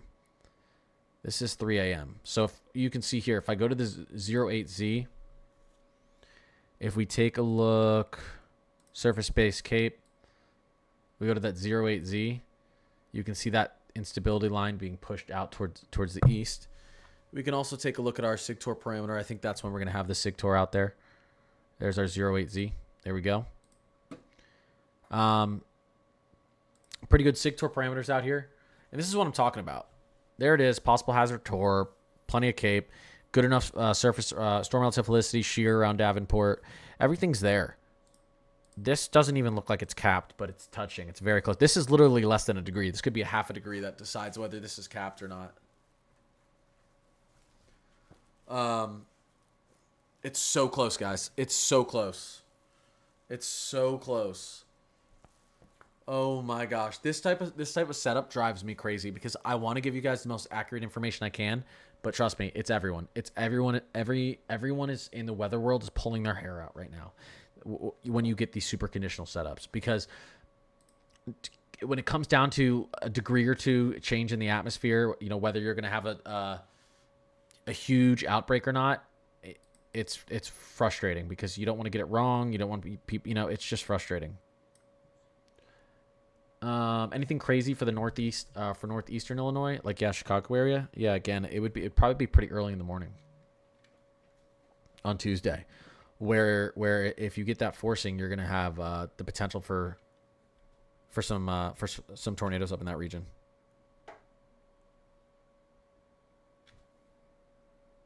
Yeah.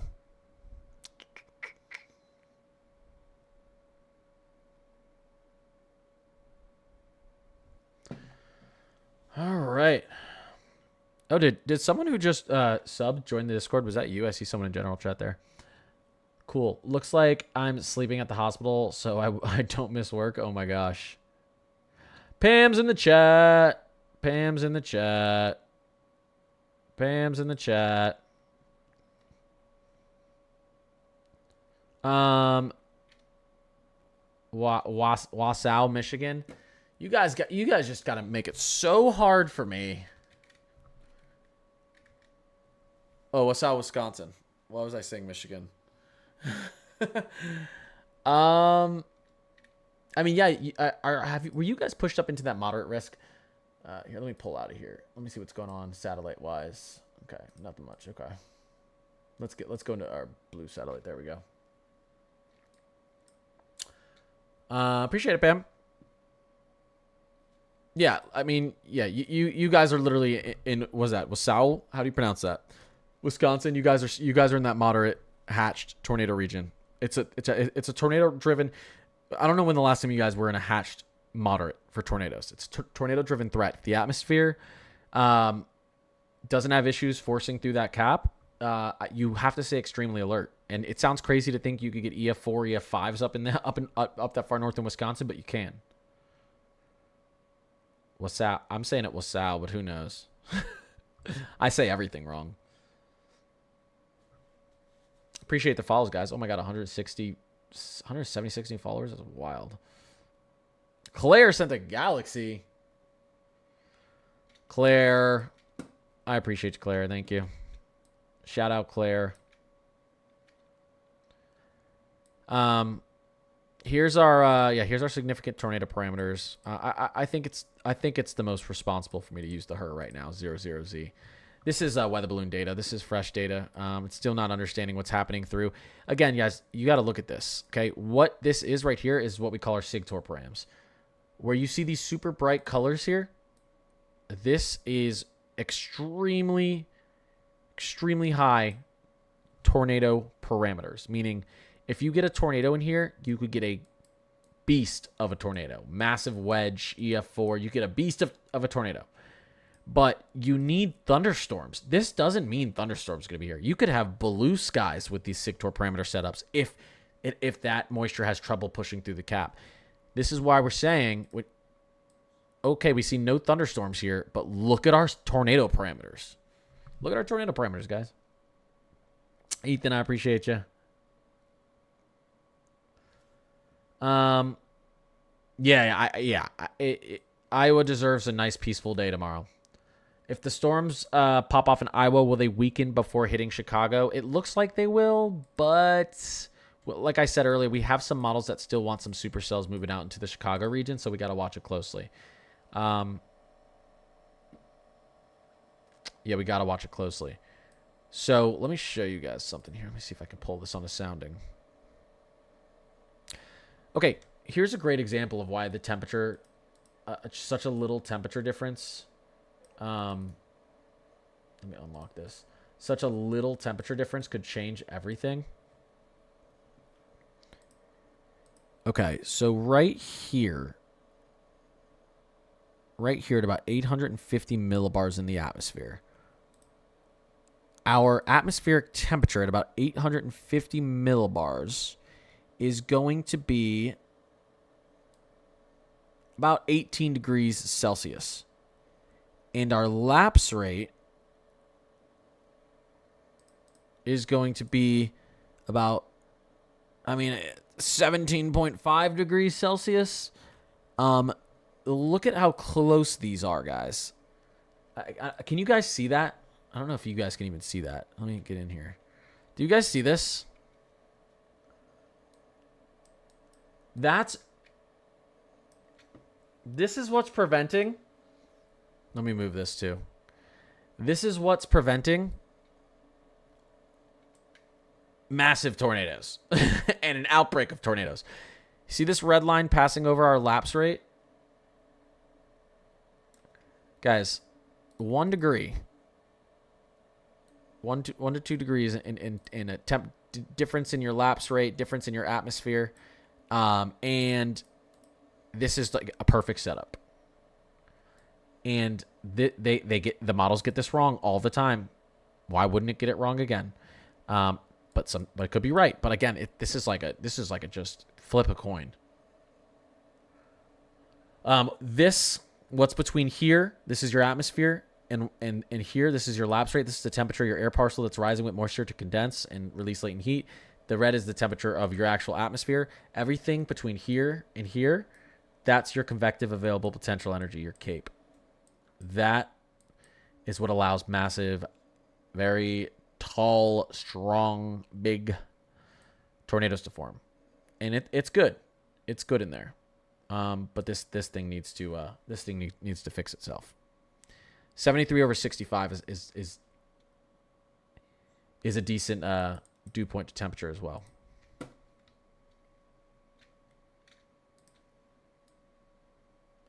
All right. So close. And get this back in here. 1 second, guys. There we go.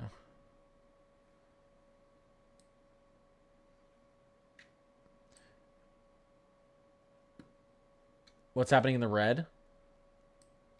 Again, these are SIGTOR parameters. Yeah, northern Wisconsin's involved too. Look at these. Look at these. I mean, look at these SIGTOR parameters we have in northern Wisconsin. Let's see if I can get this here.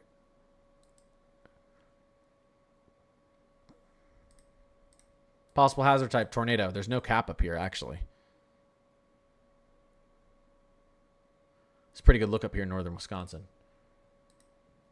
We're cooked, chat. No one's cooked. No one's cooked, guys. No one's cooked. What time will it start in Minneapolis? Yeah, we're thinking around 6 to 7 p.m. Give or take an hour. You know, these storms speed up and slow down, so...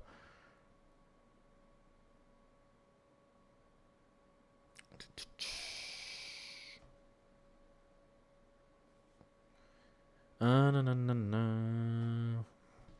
messaging people in Discord while I'm on stream. 54022. I can't look up zip codes. I guess I could. Southern Minnesota. Yeah, Southern Minnesota. Again, timing wise, Southern Minnesota. There's your main band right here. So it's an evening event for Southern Minnesota. The farther out west you are, the earlier initiation you're going to get. So if you're out west in Southern Minnesota, you could be in the afternoon. Green Bay, you could get early thunderstorms, but this looks to be your main threat. So 1 to 2 a.m., give or take an hour out there. But this is going to be super late or super late on Monday, so super early into Tuesday. I don't think we're going to get school closures in eastern Minnesota because of the storm timing. Not impossible, though. Is Omaha, Nebraska going to get gorilla-size hail? Well, there are some models that show big supercells through Omaha, Nebraska. There are some that don't. Oh my gosh, the M pass. The M pass is crushing Minnesota and northern Wisconsin. Wild. So I think it was the Rufus for Omaha that sees, or was it the NAM 3K? Maybe it was the NAM 3K. Let's take a look at this. You got to look at, yeah. So we have some supercells moving through Omaha on the NAM 3K. In that timing, at least on the NAM for Omaha, where you could see your most severe weather.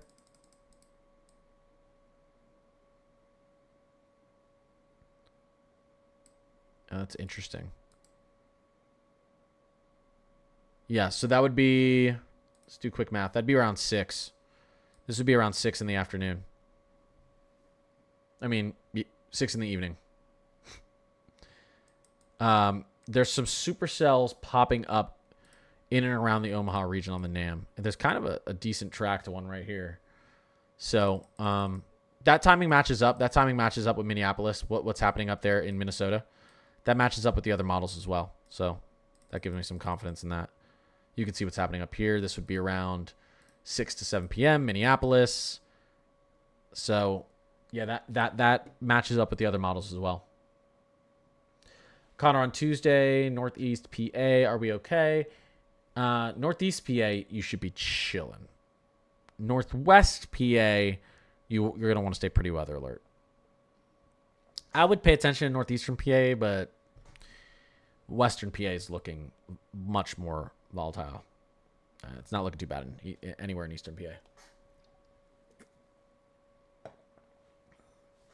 No problem, Aiden. Yeah. I mean, tornadoes. Yeah, I mean, listen, if you get a supercell moving through Omaha, it could put a tornado down. You do have a good amount of vorticity up through this whole region here. Way more than you have down here to the south. Dayton, Ohio, Tuesday. Shoot, I know where Dayton is. Okay, wait. I'm going to try to guess. I know where Dayton, Ohio is, and I can't remember right now. I feel like it's... I'm not looking at chat. I know chat's yelling at me. Okay, we've got like Cleveland up here, and you've got like Columbus somewhere in here, and then you got Cincinnati down here. I feel like Dayton's like here or something like that. Am I completely wrong, chat?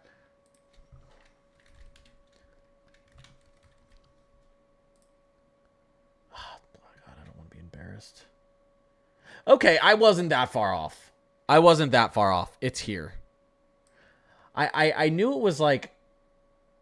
Yeah, I knew it wasn't in one of the corners. Okay, I wasn't that far off. Yeah. The big, in the large scheme of things. Yeah, here, I'll go over that. I'll go over that for Tuesday. Let me just adjust something really quickly. Still just that one tornado. That is so crazy. That's just been spinning and spinning and spinning. Okay, well, let me see if they have a visual, and I'll show you guys if they do. Oh, wait. Is that a visual? Hold up. Look at that lightning, guys.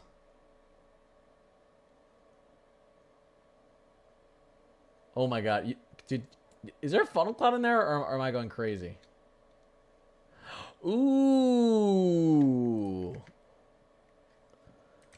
Oh, my gosh. Pam. Shiny. Ooh, shiny. Pam, I appreciate you. Thank you, Pam. Thank you, Pam. Yeah, I think that is a funnel that they're seeing when the lightning strikes.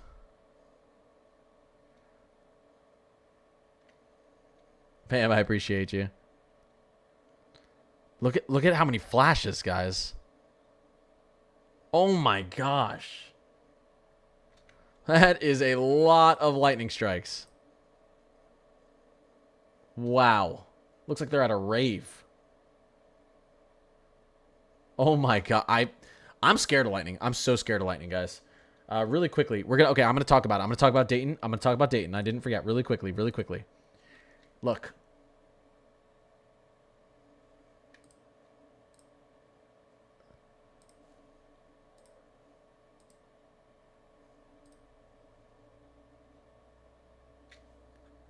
Come on, play for me. Do I have to refresh this?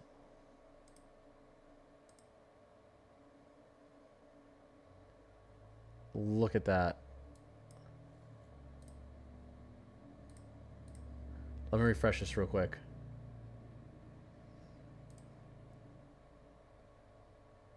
I have 1,000 meg internet and I'm plugged into. I'm LANed in. It shouldn't be lagging.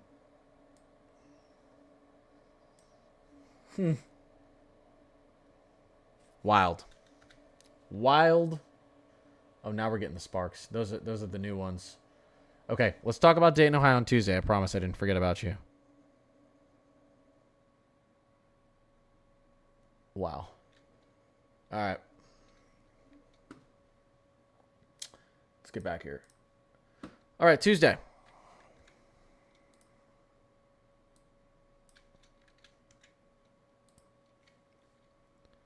Why isn't it pulling it up? There we go. Hello. There we go. You guys could see it. I couldn't. Here we go. Here's our name 3K. Bringing the spicy weather through as we get into the evening hours out here. But let's go to our her. 00Z.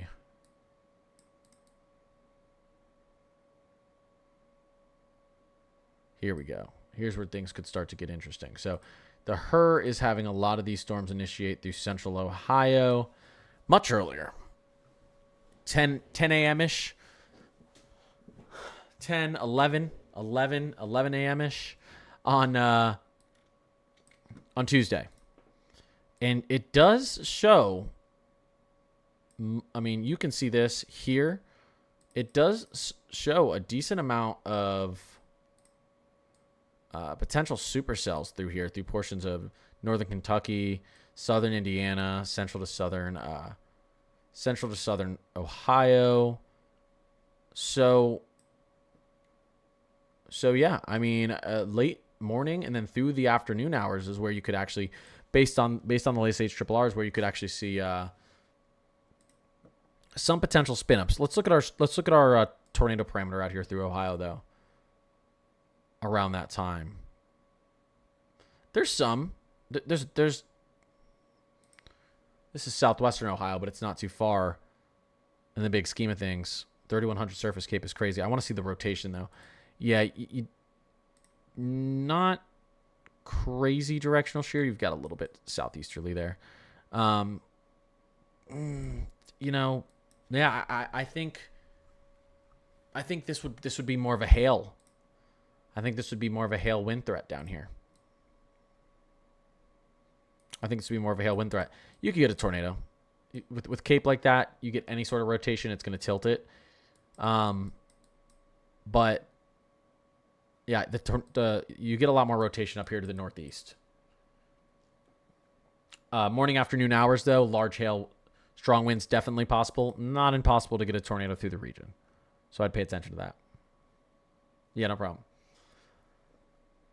What does Green Bay, Wisconsin look like? Very anxious. What time is it actually? Oh, shoot. I've been on 2 hours. What the heck? Okay, I'm going to do a speed round here because I got to get off soon. But, yeah, Green Bay, Wisconsin. You guys have some good SIGTOR params here. Pull is sounding. You guys have a lot less, well, there's some inhibition, but a lot less of a capping issue here. You could have some forcing issues, not getting that. Let's look at our surface cape. I think that might be an issue out here. Let's look at Green Bay. Yeah, a little bit less. Kind of diminishes as we get out here. What are we looking at? Just barely 1,000 joules per kilogram surface cape. You could get a strong tornado in that. Still, I think I don't know.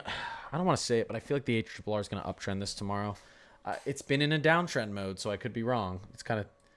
It has been in a little bit of a downtrend mode, but and again for timing for you guys in Wisconsin. Yeah, see, it depends. Right now, the HRRR has this line kind of diminishing as it gets over the Green Bay area, which is good. I hope that continues because that'll be good for you.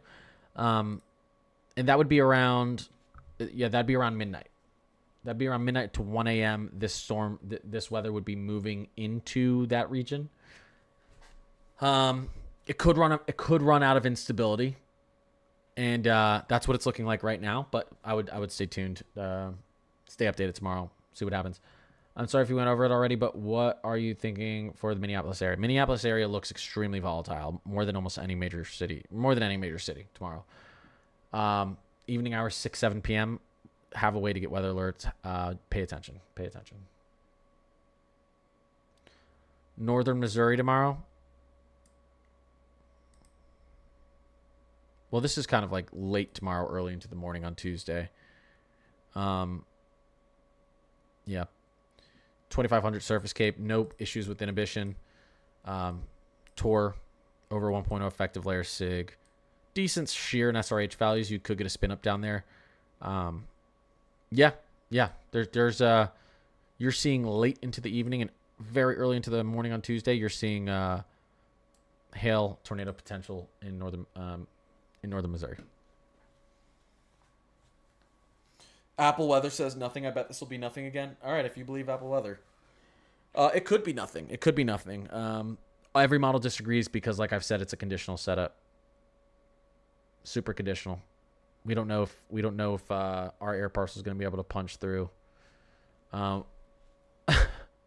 was that? Chasing the dream. Yali the goat. Yali, I appreciate you. Thank you, Yali. Thank you, Yali. Do you think a high risk will be issued Monday? I thought we might have gotten one today, and then I woke up and saw that our the timing of our jet stream was had kind of moved a little bit off, which is why I think we didn't get the high risk today. So for that jet to move back a little bit, I don't know if it will. So I was 60-40 that we would get a high today, and I'm 60-40 that we won't tomorrow. Now I've switched, but that's what happens when you get model updates. You got to roll with the punches. How can I get your Discord? It's Connor's Climate Corner HQ. You should be able to find it on Discord. All YouTube members and Discord subs also get access to it, which is it's $3 a month. Connor, if storms develop in eastern Nebraska, does that mean we will miss the bad weather? Yeah, Pam, I was talking about Nebraska, Omaha earlier. Some models show, look at this. The latest HRRR shows nothing for Omaha. But then you go and take a look at something like the Rufus model, which I believe, was it this one? Oh, that's the 18Z. Let's see. Or was it the NAM? Which we have one model. Although all these models are going to link up. Yeah, you have the NAM 3K that has this. So it has cap breaking down here, and it has decent forcing, and it you've got like 6, 7, 8 different potential supercellular storms in here on the NAM 3K in eastern Nebraska. But look where they initiate, right near that border, right there. They initiate right on that Iowa-Nebraska border. The HRRR, which is the model we really like to look at, still sees nothing, but it sees nothing. We know why it sees nothing, and we know why that could change. It's very obvious. It's very, very obvious when we pull soundings on this. So here we go.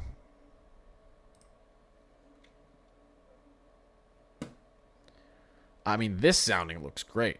There's no reason for there not to be storm initiation here. 68 dew points, 78 degrees Fahrenheit. You've got kind of low shear SRH, which would make me think that this would be more of a hail threat, but 4,000 surface cape. There's no reason based on this model right here that you wouldn't have some strong supercells. Let me pull this up again. One second.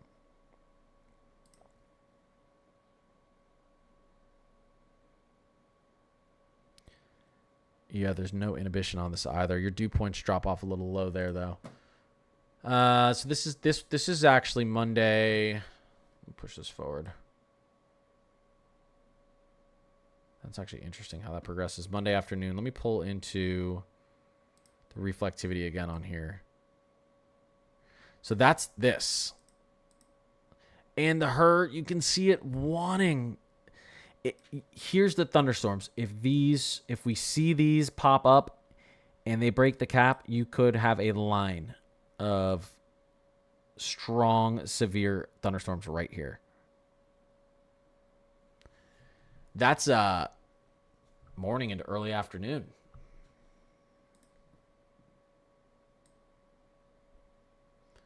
And then you get this second round out here. That's evening hours through Omaha. And you can see the HRRR does have some long track supercell thunderstorms up here. It's so conditional. It's so hard to read this. You just have to know that you just have to know that in this whole region, Iowa, Nebraska, even northern Missouri, Kansas, up through Minnesota, Wisconsin, the atmosphere is volatile. It's extremely, extremely dangerous. The ingredients are there for an outbreak, for very strong tornadoes. It's just hard to tell if we're going to have the lift mechanisms in some areas or if the cap's going to hold in some areas. Will school be closed in the Twin Cities? I don't think so. It could be. You guys are going to get thunderstorms in the morning. But that's not supposed to be severe. Your severe is not supposed to come until later in the afternoon or later in the evening or evening hours. So, will they cancel school, when you're not even going to be seeing severe weather during school hours? Maybe out of an abundance of caution, but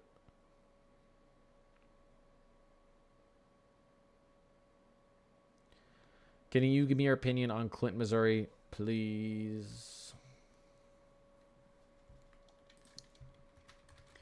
Where's Clinton, Missouri?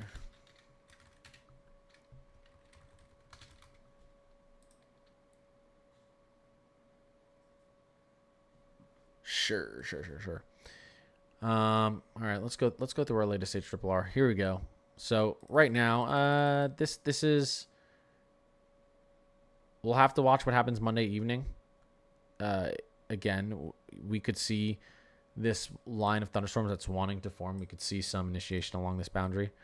But this is when things start to get interesting for you guys. Very early in the morning on Tuesday, 4 or 5 a.m.-ish, we see multiple strong thunderstorms on the HRRR forming, going in the early morning hours into the early afternoon.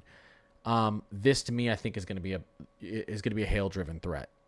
There's negative 184 SRH.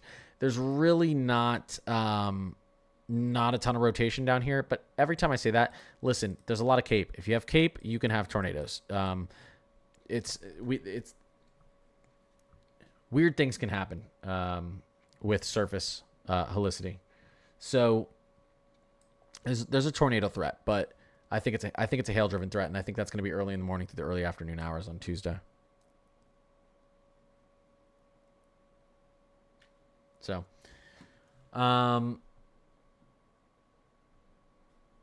Austin, Minnesota. Well, again, all of Minnesota, and if you're not in far northwestern Minnesota, you have a pretty significant tornado threat tomorrow. You kind of have a boundary that's moving across the entire state. It's gonna. Specifically, I mean, I can show you it again, but let me get back here. Specifically, here it is, right? So you've got this boundary right here, and it's sweeping the state.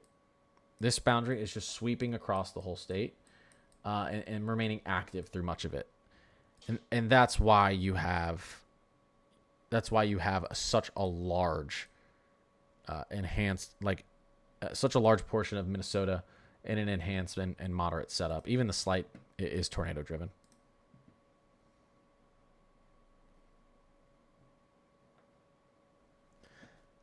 St. Louis over the next few days. Yeah, Tuesday we're going to have to watch out. St. Louis, some models are a little bit more aggressive than others.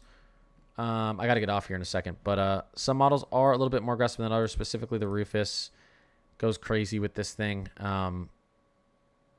Shows a pretty dangerous setup for St. Louis.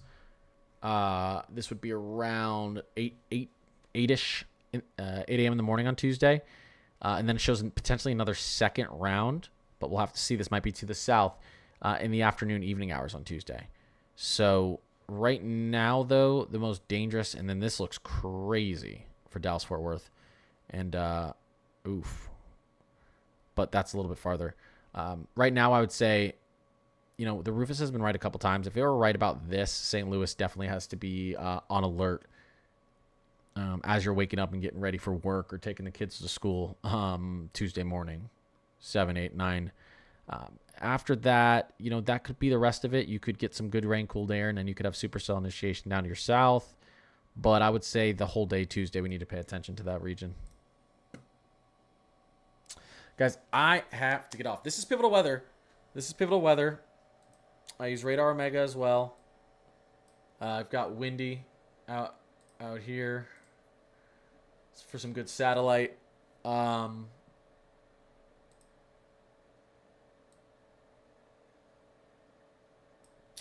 And I'm going to be using WSV3 a little bit more this summer.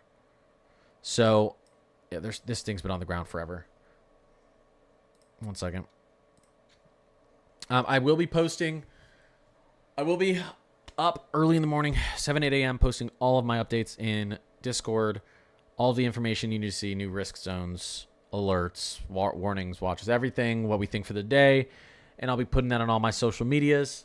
So if you want to give me a follow on Discord, it's Connor's Climate Corner HQ. Connor's Climate Corner HQ. No apostrophe on Connor's. And it's all just one word. But I will be back on tomorrow. I'll be posting another video tomorrow with updates. And I will be live streaming tomorrow. I'll be getting on earlier tomorrow because this is an earlier event. It's starting earlier for certain regions. So I'm going to try to get on right after work, 4:30, 5 p.m. to live stream it. And I will be posting updates on all my socials as you know, the day goes on to keep you guys informed. But I appreciate you guys being in here. I appreciate anyone who followed, gifted. Claire, Pam, Yali. I appreciate you guys. T-Swizzle. And I will see you guys tomorrow. I got a lot of stuff to look at when I wake up. I can tell you that right now.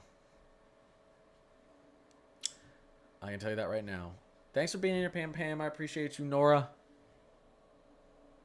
So if the cap breaks, Kansas City could see severe hail. Yes. Night, guys. See you.